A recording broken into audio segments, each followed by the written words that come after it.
veterans that are 100% and how not to pay taxes up front and have to worry about getting it back.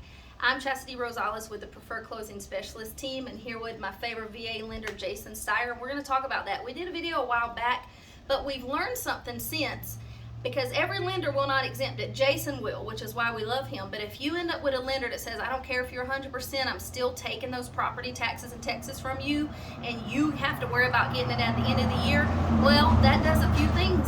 It affects your affordability because they have to count that against your DTI, so you don't want that. And then you got to wait a year basically building up a savings account. So you may not get the house you want because your DTI is different. And now you're strapped paying those taxes that are outrageous here until a year goes by that you can fight to get it. So Jason and I were, well, what happened was I had a client with another lender who would not waive it. And I said, no. We were with another title company. Yep. And the title company wouldn't waive it, even though Jason said we are and we can. Title company said no. So immediately I changed title companies to True Title with Angelique Roman, who is amazing. And she was like, oh no, we're going to research this and we're going to help because it makes no sense. And what'd she do? So typically, if they were exempt, we wouldn't collect the taxes. They would have a tax bill that would come due at the end of the year, right? That's a burden. Because you learned something too, because this was something you were doing even though you exempt on that. Absolutely. Still, you had to take it up front. The one thing that I will say to this is that, for as far as I know, and I do business all over the state of Texas, El Paso County is the only one that does this. Okay, so I want to make sure that all the soldiers coming here understand that. In El Paso. Veterans that come in right here in El Paso County. So what she did is that there's a form that she'll fill out at the county. The county will hold the proceeds from the seller instead of giving it to them as like a seller credit, because that's the only place it can go, to pay those taxes when they come due in November, December.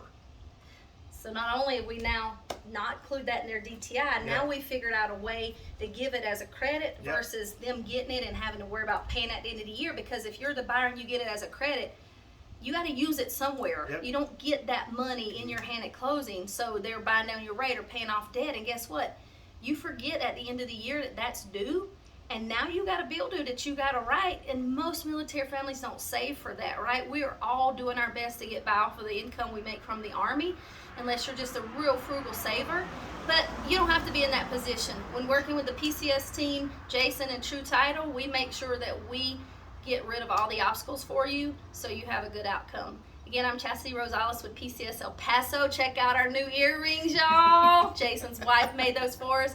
And Jason, thank you for always helping us look out for our military families and veterans. My pleasure.